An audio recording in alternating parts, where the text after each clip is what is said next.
Prithibigi Khwaidei Tamthiba Khutlai, Adomdi Mamingfao Taramkhiroi. 1950s Americana, Makhuigi Khwaidei Aronba Top Secret Project Sundial Thabak Paikat Bahuraki. Makhuigi Khwaidei Aronba Project Oivana, Masi Pau Masigi Manam de Quina, Toitoka in a Kishukang Boidri. Masigi Manam the Micham Maquina Kang Hargadi, Masi, Subnagi nuclear bomb amakak, Madudi Masi Pukain Bamatamda, Malim Prithibi, Aikwigi Grahastagi, Mui Kunai Pumba Puntumtumda, Sit Nana Mangan Kibangam Gadabagumbi Shakti Jenba, nuclear bomb amakakang, Sabaki Project Nibusne. Kudong Tiningai Wina Makok Power, Mitui scientist Amagi Makok the Yahukiba, Project Ni, Sundial. Sundial Gisakti. The anti-10 billion Taragiga, Bangkokni. Madudi Aseng the Great Pyramid is the key, Saruk Tarangdoi Wang Hingatba, Pokai Wishing the key, Pyramid ni. Prithibigi Anisubulanjang the Tadakiva, Bom Loinabok Adudagi, Bom Masing, Lishing Omgi Shakti and Galivani.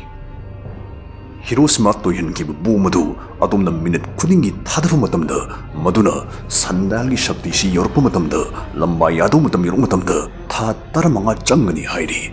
Oh my God.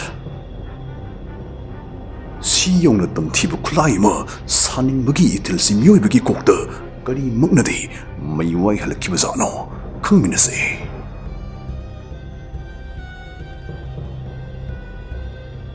(1945) Dongi Jahin Pusu Wodagadi, Adom 1905 Pokboy Duine. Matam Madudadi, Malin Gileba Ayam Loina, Ningtau Bali, Amading a sit chocolate Hariba Medica Power, Makwigi upon Mungi, Sunagi Chata Humkaktana, Electric Mayasi, Seasonary, Lambi Sharak, Sagul Garitana, Pictali, Han with Jangyang Plan, by him keep the Nairi, Aduga Jahi Kudingi, Landa Lami, Lak Yongchit cheating him Matamne. Today 1945 Europodai, Prithibigi Lanjao Anida, Puna Lanmi, Kuror Ani Langnifu, Aduga Michamna Kuror Manga, Si Krabani. Aduga Swine Matanks the Yamaru Hargadi, TV, microwaves, jet planes, somebody, nuclear bombs, Matang Putopa play.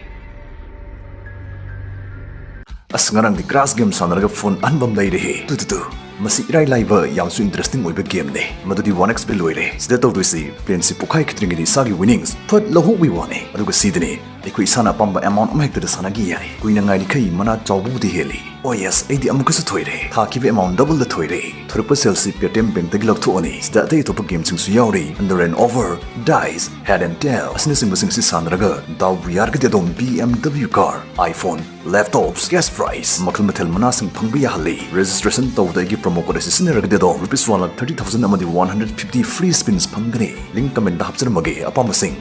Live in view. Sigma began Potoxing as Mari Puturpudi, Matam Dugi Missingi Koktu, Tonganba Anoba Mumada, like Kaina Laglay. Nuclear Sakti later boxing day, any land from cutting the mighty Nabaki, Pibam Madaburo Cray, Langi Masak Mongas Kongo Hondo Cray Hibane. Laybak Punas of Zaragasu, Lanmi Masing Panayam Zaragasu, nuclear Sakti later Batargadi, Kashu Nataba Pipa, nuclear Sakti Labak Machamana, Yam Teen Line and Nehilpia Bagi, Pibam the Lucky. Sigumba, Grahasta Kundari, Muiba Putum the Mangan Gibangambagi Jangi Shakti Chenbo, Adumba Taki Shakti Jelbu Klaishingasi, Makatan Sanarusi, Masi Pashin Malefelas in Mahan Krisi Haidana, Baruk Plan at Naikoi, Nuclear Sakti Labor, Liboxing, Puna, Klaishi Mahan Minakrisi Haibagi, Kanani Navagi Mikumadi, Lucky, Naktanguina, Pitwina, Heidi Masi Tavakton Pungam Kide, Madudi Suni, Jahi Amni Matung the Soviet Union Su, Makwigi Han atomic bomb, Jangyang Slaki. Panbayai began Lamjala American Shobit, Kasham Henrakte, in a Kaunat Lakbane. Atugo, Labak Masel Amugamugo, not late at China, Mukai never Matam Masdadi, Midna Kupadi Navasing Manil Olan Mangamagumba, nuclear bomb Shakti, Magi, Tawum Madam Malin Glibaxing, Luina, Pulup Lupsanarki, nuclear Kulai Lamjal Tanabahura Cray. Madaiti, 1946 Matamda, Malim Yu in a Sunaki, nuclear bomb. Makman Kakang Lerumbudu, 1950 today, Chahum Yorokre. Stagi Jahi Tarakaki Matung, 1960 today, Lishing Kun Yorokre. Ho Ima. ꯑꯗꯨꯒ nuclear ꯕꯣꯝꯅ ꯃꯨꯛꯈꯥꯏꯅꯕꯒꯤ ꯃꯑꯣꯡꯁꯤꯁꯨ ꯄꯨꯔꯥ ꯑꯄꯪ ꯈꯨꯟꯖꯥꯎ ꯐꯨꯅꯕꯒꯤ ꯃꯑꯣꯡꯗꯅꯤ ꯇꯧꯔꯝꯃꯤꯁꯤ ꯐꯤꯕꯝꯁꯦ ꯃꯗꯨꯗꯤ ꯂꯩꯕꯥꯛ ꯑꯃꯅ ꯈ꯭ꯋꯥꯏꯗꯒꯤ ꯁꯛꯇꯤ ꯂꯩꯕꯅꯤꯗꯅ nuclear bomb ꯑꯃ ꯄꯨꯊꯣꯔꯛꯑꯒ ꯄꯣꯛꯈꯥꯏꯂꯛꯀꯅꯤ ꯆꯥꯡꯌꯦꯡ ꯇꯧꯁꯤꯜꯂꯛꯀꯅꯤ ꯑꯗꯨꯗꯩꯗꯤ ꯈꯔ ꯂꯩꯔꯒ ꯑꯇꯣꯞꯄ ꯂꯩꯕꯥꯛ ꯑꯃꯅ ꯑꯃꯨꯛ ꯅꯣꯏ ꯈꯛꯇꯔꯣ ꯅꯩꯔꯤꯁꯤꯕꯨ ꯅꯋꯥ ꯂꯧꯗꯦ ꯍꯦꯒꯤ ꯃꯇꯥꯒꯨꯝ ꯑꯃꯨꯛ ꯍꯦꯟꯅ ꯁꯛꯇꯤ ꯂꯩꯕꯅꯤ ꯍꯥꯏꯕꯗꯨꯒꯨꯝꯕ ꯅ꯭ꯌꯨꯀ꯭ꯂꯤꯌꯔ ꯕꯣꯝ ꯑꯃꯒ ꯑꯃꯨꯛ ꯄꯨꯊꯣꯛꯁꯤꯜꯂꯒ ꯃꯣꯏꯅ ꯑꯃꯨꯛ ꯄꯣꯛꯈꯥꯏꯁꯤꯜꯍꯜꯂꯛꯀꯅꯤ ꯃꯁꯤꯒꯤ ꯈꯨꯠꯆꯥꯏꯅ ꯑꯁꯤ ꯃꯔꯤ ꯆꯠꯄꯒꯨꯝ ꯂꯣꯏꯅꯥꯏꯗꯕ ꯃꯑꯣꯡ ꯑꯃꯗꯅꯤ ꯑꯗꯨꯝ ꯂꯩꯔꯝꯃꯤꯁꯤ ꯍꯥꯂꯦꯡꯅꯔꯝꯗꯦ ꯑꯀꯤꯕꯒꯤ ꯃꯁꯛꯅꯤ ꯑꯗꯨꯕꯨ सिगुम तमथीरब खुदोंग थिनिंगाई ओइरब शक्ति की लमजेल असि माइखो लेपखो हाइना चप लेफन बंगमननबा तमथी हारिब खुलाइसिंग असि करी लेदा इराई लाइना माइथीब पीब ngamgdabagumba khwaidagi hina tamthiba khulai amakhaktang oina puthoknanaba ngasai haijakiba khudong thiningai oina makok phai haiba scientist adugi makokta lakhi wakhal ama aduma khulai amakhak adu puthoknabagi wakhal adu lakhi Edward Teller Hungarian theoretical physicist ne Marx uranium the thokpa fission generation dagi bomb sabe yagani oithokani khangakhiba malemgi ahanba kokleibasingi manungda amane Sakti gi lamjel Soviet na yangna chankhalpa ubada tani laurba American military na achauba senbum amagi check piraga Edward ta hairaki se nang oithokani khaliba khwaidik tamthiba bomb do yam thuna saro hairaki Mana boom singi mama tamthibagi mama oiraduraba sundial adu puthoktrigai hana puthurkibasi the hydrogen bomb sini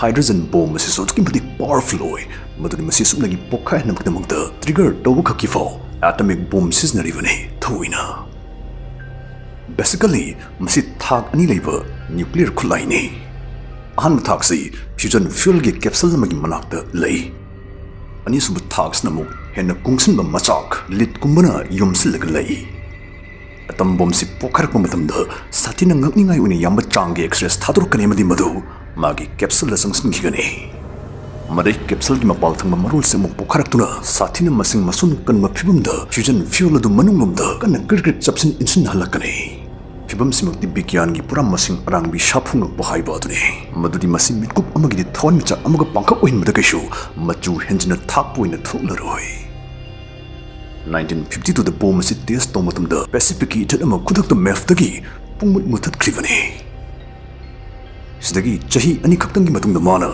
Hiroshima gi bomb madagi sarup lishing ama sakti lebhen batkum bomb amaga su changyengki adubo masi su supnagi trailer gi wani film Haudri Soviet na moigisu hydrogen bomb bathuga changyinga kiba minguf adudagini Edward Teller na sembiba mapugi makutagi sakti ma lona huran hana leramba bomb pumba karimta mawa logiruiba changi thakta sakti lebedugumba the aruiba bomb the final bomb ama sanabagi wakhal lakibase mastagi maru hulakibani the aruiba bomb the final bomb sundial tamthibagi mama Masigi bomb si pokai han bumatam dai khagi malem prithvi si kari oigani haiba dudi mathangi video da purug laksage matam ngai minase